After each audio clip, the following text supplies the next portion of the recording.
Hey everyone, this is Simran and welcome to IGNOU e Pathshala. कैसे हैं आप सब? उम्मीद करती हूँ बहुत अच्छे होंगे और अपने घर में सेफ होंगे और अपनी प्रिपरेशन भी आप रेगुलर बेसिस पे कर रहे होंगे। तो जैसा कि आप लोग जानते हैं, हम डिस्कस कर रहे हैं unit 17, that is your international marketing research. और हमने अपने पिछले सेशन में समझा था कि इंटरनेशनल मार्केटिंग रिसर्च क्या होता है, राइट? फिर हमने डिस्कस की थी इम्पोर्टेंस इंटरनेशनल मार्केटिंग रिसर्च की क्या होती है, और हमने बात करी थी complexities in international marketing research की क्या क्या प्रॉब्लम्स आती हैं जब हम इंटरनेशनल मार्केट में रिसर्च करने की कोशिश करते हैं। ठीक है, तो अगर आप में से किसी ने पिछली वीडियो को नहीं देखा है तो उसको जरूर देख लीजिएगा। उसका लिंक मैं आई बटन में ऊपर शेयर कर दूंगी।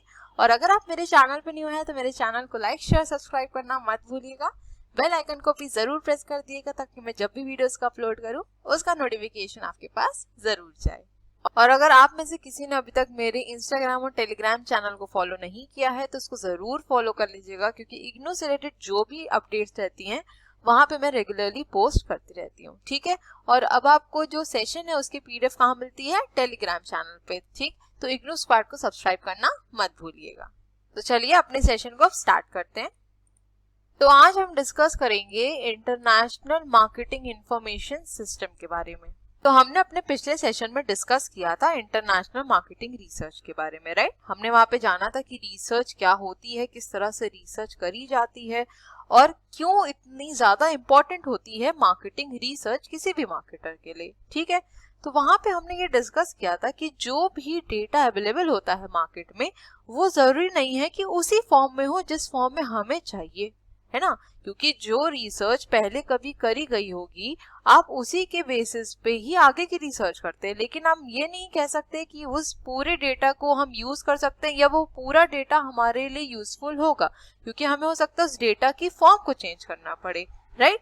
तो यहाँ पे इस चीज को सिंप्लीफाई करने के लिए बनाया गया था इंटरनेशनल मार्केटिंग इंफॉर्मेशन सिस्टम को। ठीक है, देख लेते हैं कि इंटरनेशनल मार्केटिंग इंफॉर्मेशन सिस्टम क्या होता है। According to Philip Kotler, a marketing information system is a continuing and interacting system of people, equipments, and procedure to gather, sort, analyze, evaluate, and distribute the pertinent, timely, and accurate information for use by marketing decision makers to improve their marketing planning, implementation, and control। देखिए, Philip Kotler ने क्या बोला कि marketing information system क्या है? हमारे continuing और interacting system है। अब इंटरैक्टिंग सिस्टम क्यों है? क्योंकि इसमें पीपल भी इन्वॉल्व हैं, इक्विपमेंट्स भी इन्वॉल्व है, और सब चीज को जब हम प्रॉपरली गैदर कर लेते हैं उसको अकॉर्डिंगली सॉर्ट किया जाता है, फिर उसको हम एनालाइज करते हैं, एनालाइज करने के बाद उसको इवेलुएट किया जाता है और प्रॉपरली डिस्ट्रीब्यूट किया जाता है। और इसको क्यों किया जाता है, ये सब प्रोसेस क्यों किया जाता है? ताकि जो हमारे मार्केटर्स हैं वो इजीली डिसीजन ले सके, या अगर उन्हें फर्दर कोई अपनी प्लानिंग में या फिर फर्दर कोई अपनी स्ट्रैटेजीज में अगर इम्प्रूवमेंट लाने हैं तो वो इसके बेसिस पे उसमें इम्प्रूवमेंट ला सके। ठीक है, अगर मैं आपको सिंपल शब्दों में समझाऊं तो मार्केटिंग इंफॉर्मेशन सिस्टम एक कंटिन्यूअस प्रोसेस है जिसमें कि हम रेलेवेंट डेटा को प्रॉपरली कलेक्ट करते हैं, ठीक है, उसको एनालाइज करते हैं, इवैल्यूएट करते हैं। और ये सब इसीलिए किया जाता है क्योंकि अगर फर्दर बिजनेस फर्म को या कोई भी मार्केटर को कभी आगे डिसीजन लेना हो अपनी प्लानिंग से रिलेटेड, अपने कुछ इम्प्लीमेंटेशन से रिलेटेड या कोई भी मार्केटिंग स्ट्रैटेजी से रिलेटेड, तो उसके पास रेलेवेंट डेटा होना चाहिए जिसके बेसिस पे वो आगे अपना डिसीजन ले सके। ठीक है, क्योंकि देखिए, अगर मार्केटर के पास प्रॉपर डेटा नहीं होगा तो वो प्रॉपरली मार्केट की रिसर्च नहीं कर पाएगा। ठीक है, प्रॉपर डेटा का मतलब ये नहीं है कि जो डेटा अवेलेबल है उसी को उठा के उसी के बेसिस पे हमने अपनी सारी स्ट्रैटेजीज को फॉर्म कर लिया, नहीं, क्योंकि सब की अपनी अलग स्ट्रैटेजीज होती है, सबका इंटरप्रिटेशन का तरीका अलग होता है।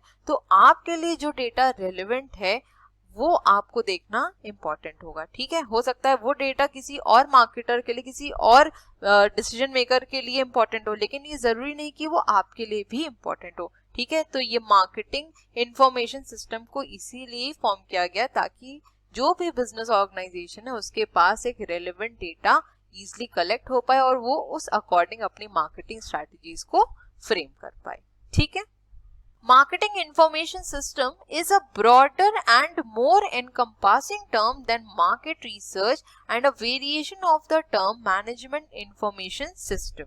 अब देखिए यहाँ पे इम्पोर्टेंट पॉइंट क्या है कि जो हमारा मार्केटिंग इंफॉर्मेशन सिस्टम है दैट इज MIS, ये ब्रॉडर कॉन्सेप्ट है अगर हम इसको मार्केट रिसर्च से कंपेयर करें।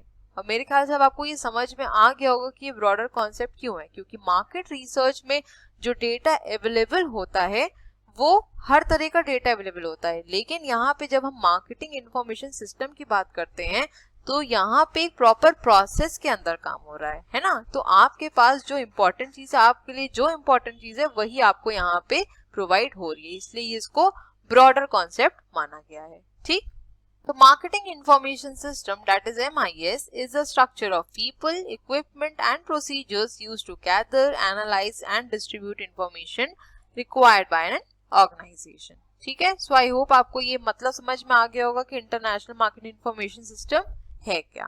ठीक, चलते हैं नेक्स्ट स्लाइड पे। तो अभी हमने बात की इंटरनेशनल मार्केटिंग इंफॉर्मेशन सिस्टम के बारे में। ठीक है, अब इसमें दो तरह से इंफॉर्मेशन को कलेक्ट किया जाता है, एक होता है हमारे इंटरनल सोर्सेस और एक होते हैं हमारे एक्सटर्नल सोर्सेस। ठीक है, सबसे पहले डिस्कस कर लेते हैं इंटरनल सोर्सेस बारे में। जैसा कि नाम से समझ में आ रहा है, इंटरनल सोर्सेस का मतलब हो गया जो बिजनेस के कंट्रोल में होते हैं, जो बिजनेस प्रेमाइसेस के अंदर सोर्सेज हैं। ठीक है, so the internal sources of information are the records maintained by the marketing organizations. They are financial records of sales, purchase, cash transactions, returns, etc. This information is helpful for marketing executives to have sales analysis in terms of products, customer analysis and territorial analysis. तो internal sources से information कैसे मिलती है कि जो business firm है उसकी sales कितनी हुई है, परचेज कितनी हुई है, उसके कैश ट्रांजैक्शंस कितने हुए हैं, कितना रिटर्न आया है। ठीक है, तो इन सब के बारे में भी इंफॉर्मेशन कलेक्ट की जाती है। ठीक, एक एक करके इनको डिस्कस कर लेते हैं। सबसे पहला पॉइंट डिस्कस कर लेते हैं प्रोडक्ट एनालिसिस। देखिए, कोई भी बिजनेस फर्म जब कोई प्रोडक्ट बनाती है तो वो सबसे पहले क्या देखती है कि उसके प्रोडक्ट की मार्केट में क्या पोजीशन है। ठीक है, कंज्यूमर्स ने उनके प्रोडक्ट को किस तरह से समझा है, कंज्यूमर्स की नीड सेटिस्फाइड हुई है या नहीं हुई है। ठीक है, हमारा प्रोडक्ट मार्केट में किस तरह चल रहा है, उसकी स्पीड क्या है, धीरे धीरे बढ़ रहा है या तेजी से बढ़ रहा है, धीरे धीरे बढ़ रहा है तो क्यों धीरे बढ़ रहा है, उसको समझने की कोशिश की जाती है। अगर तेज बढ़ रहा है तो हम और कैसे उसको और बढ़ा सकते हैं, इसको समझने की कोशिश की जाती है। ठीक है, और अगर डिक्लाइन आ रहा है हमारे प्रोडक्ट में तो क्यों आ रहा है, तो इन सब चीज को प्रॉपरली एनालाइज किया जाता है। ठीक है, नेक्स्ट पॉइंट है हमारा कस्टमर एनालिसिस। देखिए, कोई भी बिजनेस फर्म है अगर अपने मार्केट में कोई नया प्रोडक्ट वो लॉन्च करती है, वो सबसे पहले क्या करती है, मार्केट को एनालाइज करती है। यहाँ पे मार्केट को एनालाइज करने का क्या मतलब हुआ, अपने कंज्यूमर्स को एनालाइज करने की कोशिश करती है, जिनको वो टारगेट कर रही है उनको एनालाइज करती है कि उनकी इनकम कैसी है, किस एज ग्रुप के हैं। अगर मैं ऐसा प्रोडक्ट मार्केट में इंट्रोड्यूस करता हूँ तो वो मार्केट में प्रोडक्ट सेल हो पाएगा नहीं हो पाएगा, कंज्यूमर्स के बीच उस प्रोडक्ट की डिमांड होगी या नहीं होगी, किस तरह से प्राइसेस को सेट करना है कि कंज्यूमर्स इजीली उन प्रोडक्ट्स को परचेज कर ले, कॉम्पिटिटर के प्रोडक्ट को ना परचेज करे, हमारे प्रोडक्ट को परचेज करे। ठीक है, तो ये सब चीजों को एनालाइज करती है कंपनी। ठीक, एक एग्जाम्पल कंसिडर करते हैं, लेट्स से आईफोन का ही लेते हैं। ठीक है, तो हमको पता है कि आईफोन कौन खरीदता है, जो एलीट ग्रुप्स होते हैं। ठीक है, जो कि बहुत कम ही होते हैं, राइट।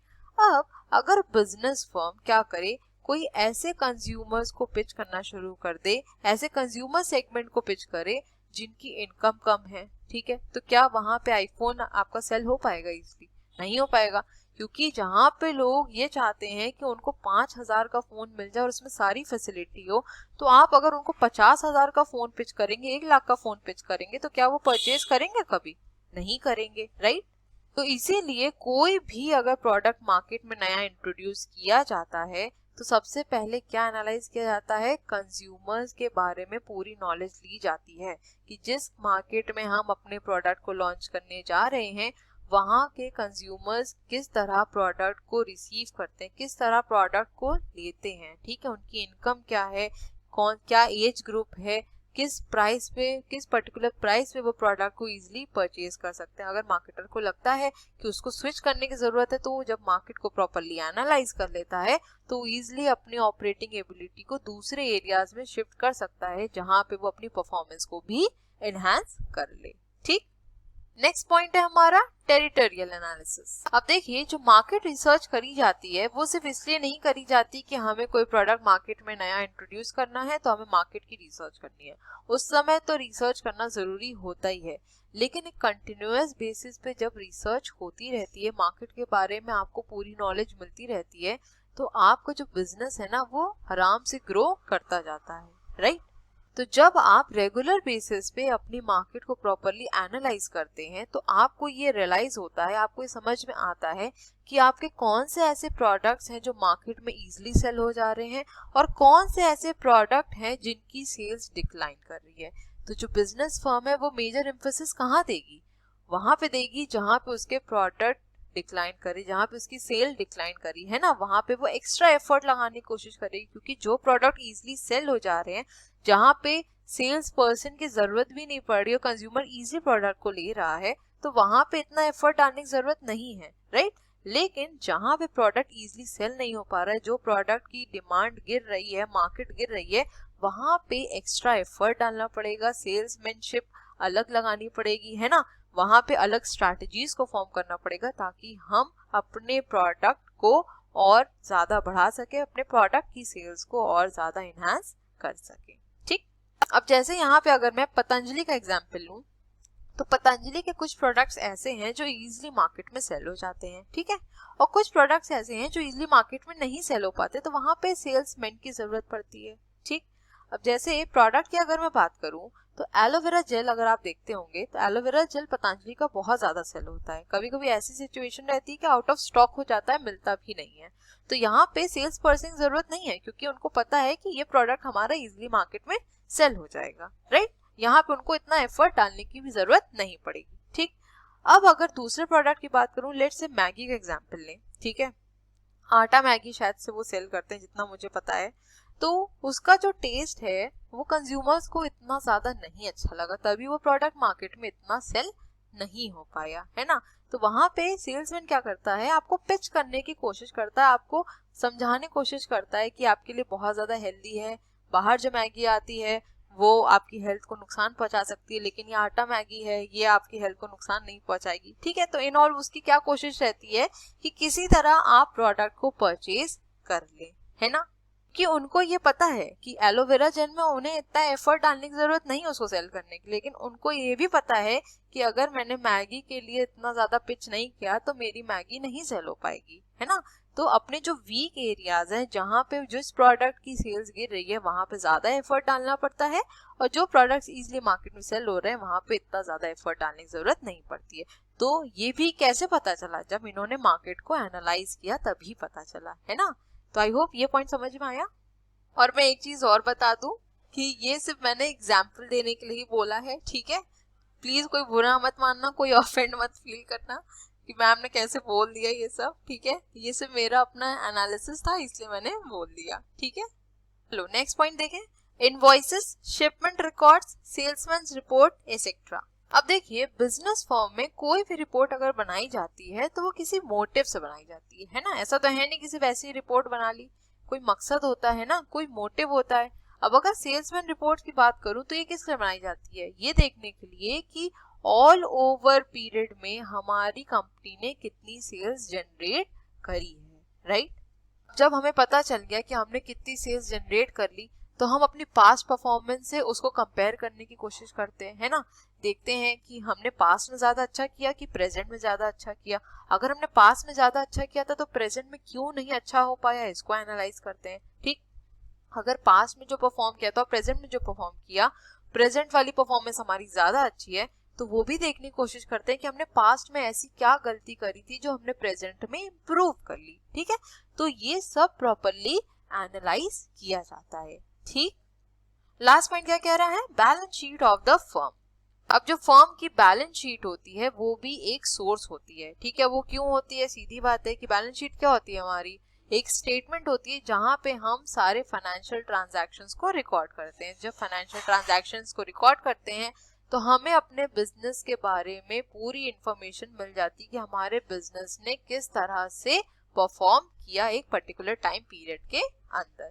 ठीक है, आई होप ये इंटरनल सोर्सेस समझ में आ गए। चलते हैं अपनी नेक्स्ट स्लाइड पे। तो अभी हमने डिस्कस किए इंटरनल सोर्सेज, राइट। अब डिस्कस कर लेते हैं external sources. The efficiency of a marketing firm can be judged not only by comparing the internal records but by comparing the firms with others in the same line। ठीक है, तो firm ने सबसे पहले क्या किया, अपनी पास्ट परफॉर्मेंसेस को अपनी प्रेजेंट परफॉर्मेंस से कंपेयर करके देखा। यही हमारा क्या था, इंटरनल सोर्स था। ठीक, अब जब हम एक्सटर्नल सोर्स की बात कर रहे हैं तो बिजनेस फर्म सिर्फ अपने आप को इंटरनली कंपेयर नहीं कर सकती या फिर अपने इंटरनल रिकॉर्ड्स के बेसिस पे ही प्रॉपर एनालिसिस नहीं कर सकती। ठीक है, उनको खुद को किससे कंपेयर करना पड़ेगा, अपने कंपटीटर से भी कंपेयर करना पड़ेगा। ठीक, सबसे पहला पॉइंट क्या कह रहा है, trade associations and chambers of commerce. देखिए, ट्रेड एसोसिएशंस और चैम्बर ऑफ कॉमर्स की हेल्प से भी मार्केट की रिसर्च करी जा सकती है। कैसे, इसको समझिए। ये क्या करती हैं, कुछ पब्लिकेशंस निकालती हैं अपने। ठीक है, और चैम्बर्स ऑफ कॉमर्स का बेसिकली क्या काम होता है, बिजनेस को प्रमोट करना और बिजनेस के इंटरेस्ट को प्रोटेक्ट भी करना। ठीक है, तो एक तरह से बिजनेस को बढ़ावा देती है। तो इनकी पब्लिकेशंस जो भी रहती हैं वो बिजनेस से रिलेटेड रहती हैं। ठीक है, तो जो भी मार्केटर है वो इनकी पब्लिकेशंस को भी एनालाइज कर सकता है, समझ सकता है कि इस टाइम पे मार्केट में क्या चीजें ट्रेंड में चल रही हैं, बिजनेस किस तरह से लोग परफॉर्म कर रहे हैं। ठीक है, तो इन सब चीज को भी यहाँ से वो एनालाइज कर सकता है। ठीक, नेक्स्ट पॉइंट है हमारा कॉम्पिटिटर्स। आई होप आपको ये पॉइंट खुद भी समझ में आ गया होगा कि कॉम्पिटिटर्स क्यों इंपॉर्टेंट होते हैं। क्योंकि देखिए, अगर आपकी मार्केट में आपका कॉम्पिटिटर है और वो आपसे ज्यादा अच्छा परफॉर्म कर रहा है तो आप ये खुद भी जानने की कोशिश करेंगे कि वो हमसे कैसे ज्यादा अच्छा परफॉर्म कर रहा है, उसने कौन सी ऐसी मार्केटिंग स्ट्रैटेजीज को अडेप्ट किया है कि उसका बिजनेस ग्रो कर रहा है ना। तो उसको भी हम समझने की कोशिश करते हैं, उसकी भी एक रिसर्च करने की कोशिश करते हैं, राइट। अब देखो, अगर मैं इन दोनों पॉइंट्स को इंटरलिंक करके बताऊं तो जैसे कोई भी पब्लिकेशन या फिर मैं कहूँ कोई मैगजीन अगर आप कभी देखते होंगे जो बिजनेस से रिलेटेड हो, जो आपकी इकोनॉमी से रिलेटेड हो, तो आप उसमें देखते होंगे जो आपके रेप्यूटेड बिजनेस टाइकून्स होते हैं, ठीक है, उनके इंटरव्यूज रहते हैं। और अगर आपने कभी प्रॉपरली एनालाइज किया होगा तो उनसे इंटरव्यू में पूछा जाता है कि आपने इस बिजनेस को इतनी जल्दी कैसे एस्टैब्लिश कर दिया या फिर ये बिजनेस आपका इतनी जल्दी कैसे ग्रो कर गया, है ना। तो वो वहां पे बताते हैं कि मैंने किस तरह से काम किया, क्या एफर्ट डाले, क्या मेरी स्ट्रैटेजीज थी, तो सब चीजों को वो इन डिटेल डिस्क्राइब करते हैं। तो यहाँ से जो बिजनेस फर्म्स हैं, नई बिजनेस फर्म है या नए वेंचर्स हैं, उनको कहीं ना कहीं एक आइडिया मिलता है, उनको समझ में आता है कि किस तरह से मार्केट में वर्क करना है। ठीक है, आई होप ये दोनों पॉइंट्स को इंटरलिंक करके भी आपको समझ में आ गया होगा। नेक्स्ट पॉइंट है हमारा गवर्नमेंट पब्लिकेशंस। तो जैसे चेंबर्स ऑफ कॉमर्स अपनी पब्लिकेशन निकालता है, सिमिलरली गवर्नमेंट्स भी अपनी पब्लिकेशंस निकालते हैं। ठीक है, so different departments of government of a nation may be central और state publishes up-to-date information. In India, Departments of Agriculture, Statistics, Industries and Commerce, Foreign Trade, etc. have been disseminating the vital data to the market. देखिए, अगर आपने खुद भी अगर government की कोई publications देखी हो, ऑनलाइन इजीली अवेलेबल रहती हैं, आप देख सकते हैं, तो वो प्रॉपरली उसमें बताते हैं ग्राफ के थ्रू, डेटा के थ्रू, प्रेजेंटेशन के थ्रू कि किस तरह से मार्केट में प्रोडक्ट्स की डिमांड रही है। ठीक है, अगर मैं एयर कंडीशनर्स की बात करूं, टेलीविजन सेट्स की बात करूं, ठीक है, तो उसमें प्रॉपरली आपको डिस्क्राइब करेंगे with the help of chart, with the help of tables. तो ये कहीं ना कहीं एक एनालिसिस करने में काम आती है कोई भी बिजनेस फर्म को, है ना। उसको समझ में आता है कि अच्छा, इस पर्टिकुलर फाइनेंशियल ईयर में ये प्रोडक्ट इतना ज्यादा सेल हुआ, इसने हमारी जीडीपी में इतनी ज्यादा ग्रोथ लेके आई। तो आगे मार्केटर को समझ में आता है कि आगे प्रोडक्ट की डिमांड कैसी रहेगी, फ्यूचर में हमारी जीडीपी इस प्रोडक्ट को सेल होने के बाद से कितनी ज्यादा बढ़ सकती है, हमने किस प्रोडक्ट को ज्यादा एक्सपोर्ट किया, किस प्रोडक्ट को ज्यादा इंपोर्ट किया। तो ये सब कुछ हम प्रॉपरली एनालाइज कर सकते हैं। ठीक, ऐसे ही हमारे इंटरनेशनल ऑर्गेनाइजेशंस है, जैसे WTO है, आपका वर्ल्ड बैंक है, ITC है, UN नेशंस है, इन सब के भी पब्लिकेशंस आते हैं। तो अगर हमें बिजनेस इंटरनेशनल लेवल पे करना है तो हमें इनके पब्लिकेशन से भी ध्यान देना पड़ेगा, है ना। क्योंकि अगर सिर्फ हम अपने कंट्री के पब्लिकेशन ध्यान देंगे तो हमको क्या पता चलेगा, हमें सिर्फ अपने डोमेस्टिक मार्केट का सिनेरियो पता चलेगा।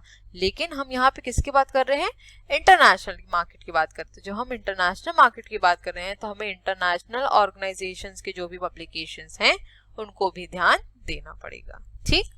जैसे और भी एग्जांपल्स हम दे सकते हैं, जैसे RBI बुलेटिन्स हो गई, फॉरवर्ड मार्केट बुलेटिन्स है, monthly bulletins of statistics, planning commission reports, reports of export promotion council, census report, Indian trade journals etcetera. So the information given is up to date and authentic that helps the marketer to rely on such intelligence। ये जितनी भी publications होती हैं सब government approved ही होती हैं। अब जब गवर्नमेंट अप्रूव्ड हमारी जितनी भी पब्लिकेशंस हैं या बुलेटिन्स हैं या मैगजीन्स हैं वो अप टू डेट भी रहती हैं और ऑथेंटिक भी रहती हैं और मार्केटर इजिली रिलाई भी कर सकता है। तो वो एक प्रॉपर पिक्चर भी बना सकता है कि हाँ उसको आगे फ्यूचर में क्या करना है, किस तरह से परफॉर्म करना है, क्या स्ट्रैटेजीज को अडॉप्ट करना है, ठीक। आई होप ये दोनों समझ में आ गए होंगे, इंटरनल सोर्सेज भी और एक्सटर्नल सोर्सेज भी। अब चलते हैं नेक्स्ट स्लाइड पे। नेक्स्ट डिस्कस कर लेते हैं इंटरनेशनल मार्केटिंग रिसर्च प्रोसेस। बहुत ज्यादा इंपॉर्टेंट टॉपिक पेपर के लिए, बहुत बहुत बहुत ज्यादा इंपॉर्टेंट, ठीक है। हर बार पेपर में पूछा गया है और नेट JRF की प्रिपरेशन कर रहे हैं आप तो रिसर्च प्रोसेस पता होना चाहिए। हालांकि ये रिसर्च प्रोसेस प्रॉपर नहीं है जिस तरह से हमें नेट में पढ़ना होता है, लेकिन हाँ आपको एक छोटी सी इंफॉर्मेशन जरूर मिल जाएगी, एक ब्रीफ मिल जाएगा, थोड़ा सा एक आइडिया लग जाएगा, ठीक है। चलिए तो पहले हम इसके डिटेल को डिस्कस कर लेते हैं, उसके बाद हम स्टार्ट पे आएंगे, ठीक। तो रिसर्च प्रोसेस में सबसे पहला पॉइंट है हमारा डेफिनेशन ऑफ ऑब्जेक्टिव। मतलब कि हम जब भी रिसर्च प्रोसेस को स्टार्ट करेंगे सबसे पहले हम अपने ऑब्जेक्टिव को डिफाइन करेंगे। अगर मैं रियल लाइफ की भी बात करूं तो अगर आप कोई काम करना शुरू करते हैं तो आपका कोई एम होता है, कोई ऑब्जेक्टिव होता है ना। पहले आप ऑब्जेक्टिव को सेट करते हैं और उसी के अकॉर्डिंग आप आगे काम करते हैं, राइट।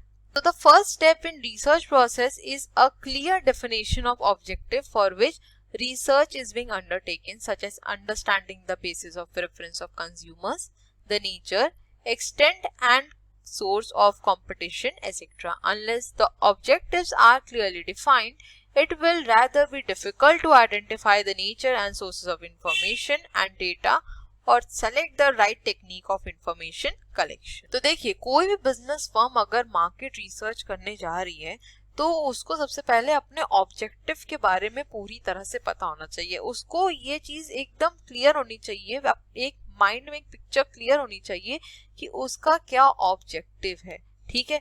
जैसे कि उसको ये समझना चाहिए कि उसके कंज्यूमर्स के प्रेफरेंस क्या है, उनका नेचर क्या है, कंपटीशन कैसा है, और इसके बेसिस पे उसे अपना ऑब्जेक्टिव को फ्रेम करना चाहिए। ऐसा ऑब्जेक्टिव नहीं होना चाहिए जिसको कभी वो अचीव ही ना कर पाए। एक रियल, एक ऑथेंटिक, एक प्रॉपर ऑब्जेक्टिव होना चाहिए, ठीक है।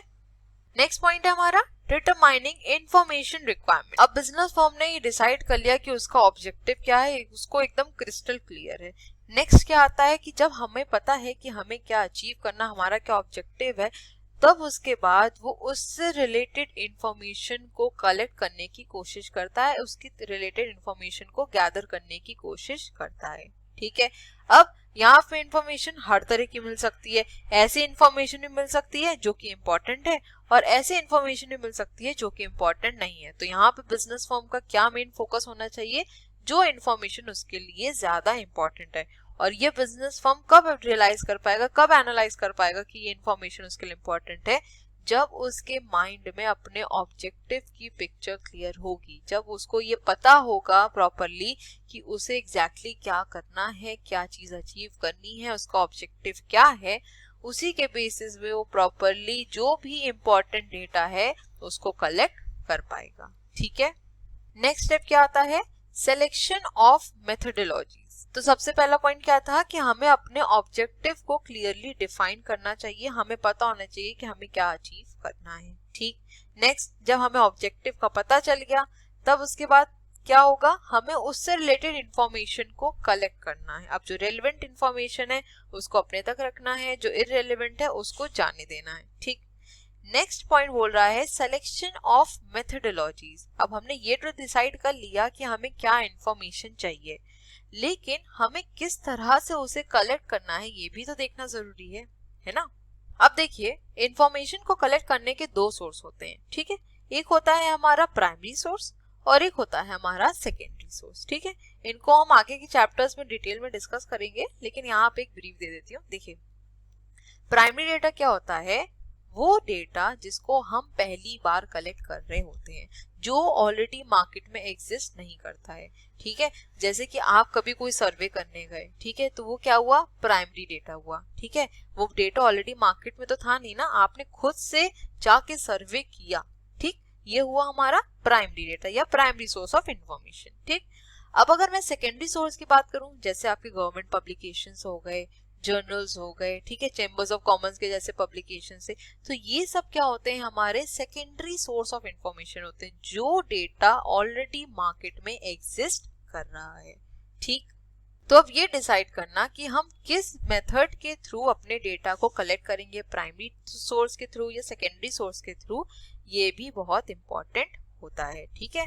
क्योंकि जिस तरह की आपको इंफॉर्मेशन चाहिए वो आपको कैसे मिलेगी, सेकेंडरी सोर्स से मिलेगी कि प्राइमरी सोर्स से मिलेगी, इस चीज को बहुत ज्यादा एनालाइज करना पड़ जाता है, ठीक है। So once it is clear as to what type of data and information is to be collected, the next step is to determine the methodology to collect the required information. Some information may be collected through desk research from the published sources, microfilms, internet, computer disk, and files which are secondary sources of information. Some others may be collected only through survey research, which is a primary source of information. Again, in survey research, whether to cover the entire population or a sample has to be decided. तो ये काफी long process होता है कि primary source के through information collect किया जाए कि सेकेंडरी के थ्रू। अगर प्राइमरी के थ्रू करते हैं तो उसमें काफी ढेर सारे आपके मेथड्स होते हैं। अगर मैं सिर्फ सर्वे रिसर्च की बात करूं तो सर्वे रिसर्च में अगर आपने डिसाइड कर लिया कि आपको सर्वे से करना है, ठीक है, तो अब यहाँ पे ये देखना कि आपको पूरी पॉपुलेशन को कंसिडर करना है कि सिर्फ सैंपल कंसिडर करना है, ये भी डिसाइड करना पड़ेगा, ठीक है। तो इस पर्टिकुलर मेथड में आपको प्रॉपरली ये देखना पड़ेगा कि आपको किस तरह से अपने डेटा को कलेक्ट करना है, कौन सी मेथडोलॉजीज को अडैप्ट करना है, ठीक। आई होप इतना समझ में आया होगा और इसको सीरियल ऑर्डर में ही याद करिए क्योंकि ये एक पैटर्न में ही है, ठीक। नेक्स्ट पॉइंट आता है हमारा कलेक्शन ऑफ इंफॉर्मेशन। अब देखिए, हमने ये डिसाइड कर लिया कि हम किस मेथड के थ्रू इंफॉर्मेशन को कलेक्ट करेंगे, ठीक है। अब इंफॉर्मेशन को कलेक्ट करना है तो उसको कैसे करा जाएगा, इसको समझिए। देखिए, अब क्या होगा, अगर मैं क्वेश्चनएयर की बात करूं, क्वेश्चनएयर क्या होता है, रिटन फॉर्म में क्वेश्चंस होते हैं जिसके आंसर्स देने होते हैं आपके रेस्पोंडेंट्स को। रेस्पोंडेंट्स मतलब वो जो रिस्पॉन्स दे रहा है, जो आंसर्स दे रहा है, ठीक है। अब आप उनको क्वेश्चनएयर्स देंगे फिल करने के लिए। अभी क्वेश्चनएयर्स आप कैसे भी दे सकते हैं, मेल के थ्रू भी दे सकते हैं, ठीक है, टेलीफोन के थ्रू। अब देखिए, अगर आपने देखा हो कुछ फोन पे सर्वे होते हैं ना, टेलीविजन के सीरियल से रिलेटेड, कि आपने ये सीरियल देखा था, अच्छा आपने ये सीरियल कब देखा था और किस टाइम पे देखा था, आपको कौन सा कैरेक्टर ज्यादा अच्छा लगा, है ना। तो इस टाइप के सर्वे होते रहते हैं ना। तो ये सब भी क्या है, एक तरह से इंफॉर्मेशन को कलेक्ट करने की कोशिश की जाती है ना, एक तरह से एनालाइज किया जाता है कि कंज्यूमर क्या चीजें ज्यादा देख रहा है, क्या उसको पसंद आ रही है, क्या पसंद नहीं आ रही है ना। अब देखिए, इस मेथड में सबसे बड़ी प्रॉब्लम क्या हो सकती है, वो ये है कि जो आपका रेस्पोंडेंट है, अगर उसने ही आपको प्रॉपरली सही से इंफॉर्मेशन नहीं प्रोवाइड करी तो क्या आपकी ये रिसर्च ऑथेंटिक रही, रियल रही, नहीं रही, है ना। अगर आपका कोई सर्वे करे और आप उसको गलत इंफॉर्मेशन दे दें तो क्या उसका सर्वे सही होगा, वैलिड होगा, नहीं होगा, है ना। तो great care should be taken to collect reliable, updated and relevant information during this stage, since the quality of research will ultimately depend on the quality of information collected. क्योंकि आपकी रिसर्च की quality किस पे based है कि किस तरह की इंफॉर्मेशन आपने कलेक्ट की है। अब ये हो सकता है कि जो आपके रेस्पोंडेंट्स थे वो बायस्ड रहे हों, उन्होंने प्रॉपरली आंसर्स ही ना प्रोवाइड किए हों, है ना। ऐसा होता है ना कि अगर आपने क्वेश्चन डिस्ट्रीब्यूट किया, समझ लीजिए ऑफलाइन मोड में दिया, फिजिकल फॉर्म में दिया, और वहां पे 10-15 लोग एक साथ बैठे हैं, तो वो क्या करेंगे, अरे चलो हम सब एक साथ ही सेम ही आंसर मार्क कर देते हैं। अब क्या मुझे बताइए, सबका माइंडसेट एक जैसा होता है?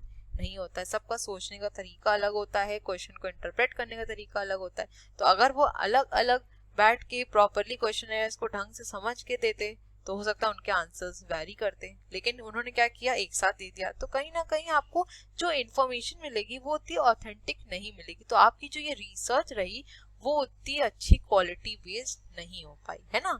तो इस चीज को बहुत ज्यादा ध्यान देना पड़ता है। नेक्स्ट पॉइंट है tabulation, analysis and interpretation of data. अब जब हमने इंफॉर्मेशन को कलेक्ट कर लिया तो हमें प्रॉपरली उसको टैबुलर फॉर्म में एनालाइज करना, उसको प्रॉपरली इंटरप्रेट करने की जरूरत होती है। और यहाँ पे सबसे इंपॉर्टेंट पॉइंट ये होता है कि जो हमारी इंफॉर्मेशन है वो ऑब्जेक्टिव फॉर्म में होनी चाहिए, ठीक है। अब यहाँ पे ऑब्जेक्टिव का ये मतलब है कि जो भी इंफॉर्मेशन है, जो भी डेटा है, आप उसको न्यूमेरिक फॉर्म में डिफाइन कर सकें। मतलब कहने का ये है कि आपका डेटा सब्जेक्टिव नहीं होना चाहिए। जैसे कि आप इग्नू का पेपर लिखने चाहेंगे जब, तो आपका पेपर कैसा है, सब्जेक्टिव इन नेचर है ना, आपको वहां पे पूरी कहानी लिखनी है, राइट। लेकिन आपको यहाँ पे जो डेटा आपने कलेक्ट किया है, यहाँ पे कोई कहानी नहीं लिखनी है ना। यहाँ पे आपको एकदम अप टू डेट इंफॉर्मेशन देनी, एकदम एक्यूरेट इंफॉर्मेशन को प्रोवाइड करना है, ठीक है। तो यहाँ पे यही कह रहा है कि जो आपके पास डेटा आपने कलेक्ट किया, उसको प्रॉपर्ली एनालाइज किया, इंटरप्रेट किया, वो पूरी तरह से ऑब्जेक्टिव मैनर में होना चाहिए कि आप उसको इजीली समझ सके, एकदम एक्यूरेट होना चाहिए। ऐसा नहीं होना चाहिए कि आपने पूरी कहानी ही लिख दी जो कि आपको इग्नू में लिख के ही आनी है, ठीक है। यहाँ पे ऐसा नहीं करना है, ठीक। और लास्ट पॉइंट इसमें क्या कह रहा है, रिपोर्ट प्रेजेंटेशन। अब जब हमने डेटा को प्रॉपरली एनालाइज कर लिया, उसको इंटरप्रेट कर लिया, हमें समझ में आ गया कि जो हमें निकालना था, फिर उसके बाद लास्ट में क्या बनती है, प्रेजेंटेशन बनाते हैं, ठीक। अब इस प्रेजेंटेशन में क्या रहता है कि हमने क्या ढूंढा, हमें क्या मिला हमारी रिसर्च से, इस बारे में ये रिपोर्ट आपको इन्फॉर्म करती है, बताती है ना। इसमें जो भी इंफॉर्मेशन रहती है, जो भी फाइंडिंग्स रहती हैं, वो किसके बेसिस पे रहती हैं, जो भी फैक्ट्स हैं, जो भी हमने स्टैटिस्टिकल टेबल्स को यूज किया, जो भी हमने मार्केट से इंफॉर्मेशन को कलेक्ट किया, चाहे वो प्राइमरी सोर्स से किया हो, चाहे सेकेंडरी सोर्स से किया हो, वो सब फाइंडिंग्स एक फैक्ट्स पे ही बेस्ड रहती हैं। ऐसी कोई भी फाइंडिंग्स नहीं होंगी जो आप अपनी तरफ से ऐसे ही लिख देंगे, ठीक है। एक प्रूफ होना चाहिए आपके पास अगर आपने कुछ भी अपनी रिपोर्ट में लिखा है, ठीक है। आई होप आपको ये पूरा प्रोसेस समझ में आ गया होगा, और उसको इसी फॉर्म में ही लिखना है क्योंकि ये एक सीरियल ऑर्डर है, स्टेप बाय स्टेप हम चले हैं, ठीक है। आई होप क्लियर हो गया। चलते हैं अपनी नेक्स्ट स्लाइड पे। अब देख लेते हैं special problems associated with international marketing research. क्या प्रॉब्लम्स आती हैं जब हम रिसर्च करते हैं, ठीक। पहली क्या है, लैक ऑफ स्टैंडर्डाइज्ड अप्रोच। अब देखिए इंटरनेशनल मार्केट में सबसे बड़ी दिक्कत क्या होती है, लैंग्वेज की, है ना। इंडिया में कोई और लैंग्वेज बोली जा रही है, फॉरेन कंट्री में कोई और लैंग्वेज बोली जा रही है, तो कहीं ना कहीं एक लैंग्वेज बैरियर जो है हमको अपने टास्क को प्रॉपरली परफॉर्म नहीं करने देता है। अगर हम फॉरेन कंट्री की भी बात ना करें, सिर्फ इंडिया को ही अगर हम कंसिडर करके चलें, तो अब इंडिया में भी देखते हैं कि कितनी अलग तरीके से लैंग्वेजेस बोली जाती हैं, डिफरेंट टाइप्स ऑफ लैंग्वेजेस हैं जो यहाँ पे बोली जाती हैं, है ना। और हर लैंग्वेज में अलग अलग वर्ड्स का अलग अलग मीनिंग भी होता है, राइट। अब जैसे अगर हम इंडिया की बात करें तो इंडिया में जो टर्म्स यूज करे जाते हैं वो है जैसे लॉरी है, लिफ्ट है, चिलीज है, पेट्रोल है, ठीक है। और यहीं अगर हम यूएसए की बात करें तो यही सेम टर्मिनोलॉजी को अलग तरीके से बोला जाता है ना। जैसे वहां पे लॉरी को ट्रक बोला जाता है, ठीक है, लिफ्ट को एलिवेटर बोला जाता है, चिलीज को पेपर बोला जाता है, ठीक है। तो यहाँ पे जो टर्मिनोलॉजी है वो चेंज हो जाती है, और जब हमारी टर्मिनोलॉजीज में भी चेंजेस आ जाते हैं तो वहां पे आपको बिजनेस परफॉर्म करने में कहीं ना कहीं प्रॉब्लम आती है, ठीक है। आई होप ये क्लियर हुआ। नेक्स्ट पॉइंट है हमारा डिफरेंस इन परसेप्शन। अब परसेप्शन में भी काफी फर्क होता है। परसेप्शन मतलब हुआ कि आप किस तरह से चीजों को प्रिसीव कर रहे हैं, किस तरह से चीजों को समझ रहे हैं, ठीक है। अब यहाँ पे अगर जो एग्जाम्पल लिया है उसको अगर हम कंसिडर करें, तो cycles are perceived as a basic means of transportation in some countries, while in few other countries they have recreational value and in some other countries they are used as a good means of physical exercise. अब अगर यहाँ पे हम cycle का example consider करें तो किसी country में हो सकता है साइकिल मीन्स ऑफ ट्रांसपोर्टेशन हो, ठीक है, किसी कंट्री में हो सकता है साइकिल सिर्फ एक good means of physical exercise हो। तो कंट्री टू कंट्री हमारा परसेप्शन चेंज होता है, ठीक है, क्योंकि देखिए जब किसी कंट्री में साइकिल को as a means of transportation use किया जा रहा है तो उसकी वहां पे अलग वैल्यू होगी, है ना। और वहीं अगर मैं ऐसी कंट्री की बात करूं जहां पे साइकिल को सिर्फ good means of physical exercise माना जा रहा है, मतलब फिजिकल एक्सरसाइज के लिए अच्छा टूल माना जा रहा है, अच्छी माना जा रहा है, तो वहां पे उसकी जो वैल्यू है वो अलग होगी। तो हम इन दोनों जगह को, इन दोनों कंट्रीज की जो साइकिल को लेके जो परसेप्शन है उसको कभी भी हम मैच नहीं कर सकते, उनको कभी भी हम कंपेयर नहीं कर सकते हैं, ठीक है।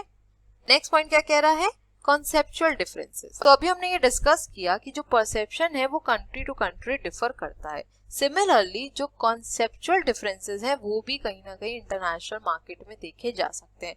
कॉन्सेप्चुअल डिफरेंसेस का मतलब कि जैसे कि अगर वर्ड्स लें, अगर हम जैसे मिडिल क्लास है, अपर मिडिल क्लास है, अपर क्लास है, ठीक है, ये हमारी कंट्री में बोला जाता है, ऐसे टर्मिनोलॉजीज को यूज किया जाता है। लेकिन हो सकता है कि यूएसए में अगर यही टर्मिनोलॉजी को यूज किया जाए तो उसको उसी तरह से इंटरप्रेट ना किया जाए, ठीक है।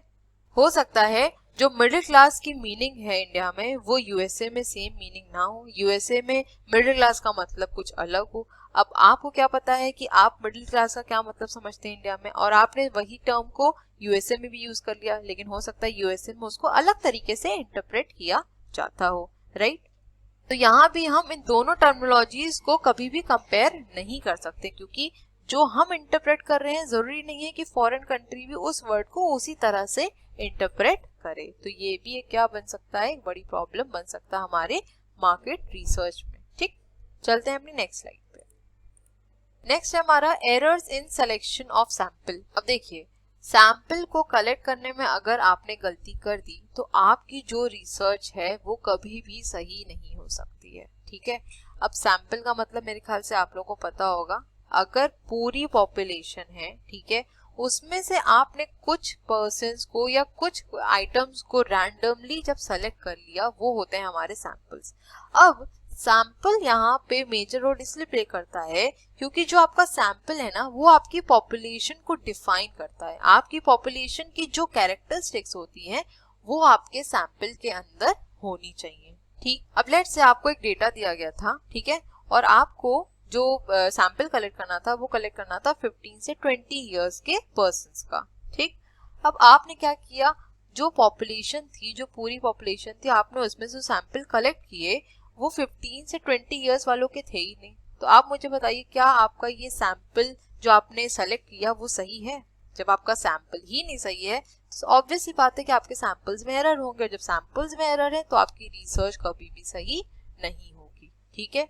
अगर फॉरेन कंट्री की बात करी जाए तो सैंपल्स इतनी इजीली अवेलेबल नहीं होते, और जो अवेलेबल रहते हैं वो हो सकता है आपके लिए इतने रेलेवेंट ना हो, है ना। और जो डेटा आपके पास अवेलेबल है, जो सैंपल्स हैं भी, हो सकता है आप उनको इजीली कंपेयर भी ना कर पाए, ठीक। तो ये बहुत ज्यादा प्रॉब्लम्स आती हैं। अब देख लेते हैं कुछ टाइप्स ऑफ एरर्स जो कि आते हैं हमारे इंटरनेशनल मार्केटिंग रिसर्च में। पहला क्या बोल रहा है हमारा, फ्रेम एरर। अब देखिए फ्रेम एरर क्या होता है, आपको जो डेटा कलेक्ट करना है वो आपको इंटरनेशनल मार्केट से भी कलेक्ट करना है, ठीक है, डोमेस्टिक मार्केट से भी कलेक्ट करना है। तो आपके पास जो सोर्स है वो बहुत ज्यादा है, और जब आपके पास सोर्सेस बहुत ज्यादा हो जाते हैं तो कहीं ना कहीं आपसे सैंपल को कलेक्ट करने में एरर हो जाती है, और उसको एरर को क्या कहते हैं हम, फ्रेम एरर। जब हमारे पास डाइवर्सिटी ऑफ सोर्सेस होते हैं और हम उस टाइम पे जो एरर कर जाते हैं वो होता है फ्रेम एरर, क्योंकि हमारे पास इतना ज्यादा सोर्सेज अवेलेबल हो गए कि हम इजिली वहां से सैंपल्स को नहीं कलेक्ट कर पाए, ठीक। नेक्स्ट है हमारा नॉन रिस्पॉन्स एरर। अब आई होप ये तो नाम से समझ में आ रहा होगा, नॉन रिस्पॉन्स एरर मतलब कि जहां पे प्रॉपरली रिस्पॉन्स नहीं मिला या पर्टिकुलर टाइम पे रिस्पॉन्स नहीं मिला, ठीक है। जैसे आपने क्वेश्चन एयर दिया था अपने रिस्पोंडेंट्स को भरने के लिए और वो आपको टाइमली उस क्वेश्चन एरर को वापस नहीं करते आंसर प्रोवाइड करके, तो ये क्या हो जाएगा, नॉन रिस्पॉन्स एरर हो जाएगा, ठीक। नेक्स्ट क्या बोल रहा है, सिलेक्शन एरर। मैंने आपको एक पॉइंट बताया था कि अगर आपका रेस्पोंडेंट आपको प्रॉपरली इंफॉर्मेशन ही नहीं प्रोवाइड कर रहा है, वो डेटा आपको जो भी दे रहा है वो ऑथेंटिक नहीं है, रिलायबल नहीं है, तो आपकी रिसर्च भी कहीं ना कहीं गड़बड़ होगी, है ना। तो सिलेक्शन एरर भी यही कहता है कि अगर आपके पास सफिशिएंट और डिपेंडेबल इंफॉर्मेशन नहीं है तो जो एरर अकर होगा वो होगा हमारा सिलेक्शन एरर। ठीक, नेक्स्ट पॉइंट है हमारा डेफिनेशनल एरर। देखो इस एरर का क्या मतलब हुआ कि कोई एक पर्टिकुलर डेफिनेशन अगर किसी कंट्री में सूटेबल है, ठीक है, वो जरूरी नहीं है कि दूसरी कंट्री में भी सूटेबल हो। ठीक है, किसी वर्ड का मतलब यहाँ पे इंडिया में अच्छा हो सकता है, लेकिन हो सकता है वही वर्ड का मतलब यूएसए में खराब हो, तो ये कहीं ना कहीं हमारी जो रिसर्च है उसको कॉन्ट्राडिक्ट कर जाएगा। ठीक है, तो ये भी क्या होता है, एक एरर होता है, जिसको क्या कहा जाता है, डेफिनेशनल एरर कहा जाता है, डेफिनेशन में अंतर होना। ठीक, लास्ट है इसमें इंस्ट्रूमेंट एरर। अब इंस्ट्रूमेंट एरर क्या हुआ, किस तरह से आपने अपने डेटा को कलेक्ट किया है, कौन से इंस्ट्रूमेंट्स को यूज किया है, कौन से मेथड्स को यूज किया है, ये भी बहुत मैटर करता है। और अगर ये इंस्ट्रूमेंट्स ठीक नहीं हुए, जिस तरह से डेटा कलेक्ट किया गया है वो ठीक नहीं हुआ, तो क्या आ जाएगा, इंस्ट्रूमेंट एरर आ जाएगा। ठीक, तो आई होप आपको ये एरर समझ में आ गए। लास्ट पॉइंट क्या बोल रहा है हमारा, difficulty in analysis and interpretation of data. International marketing research process is a more difficult job than marketing research within the country.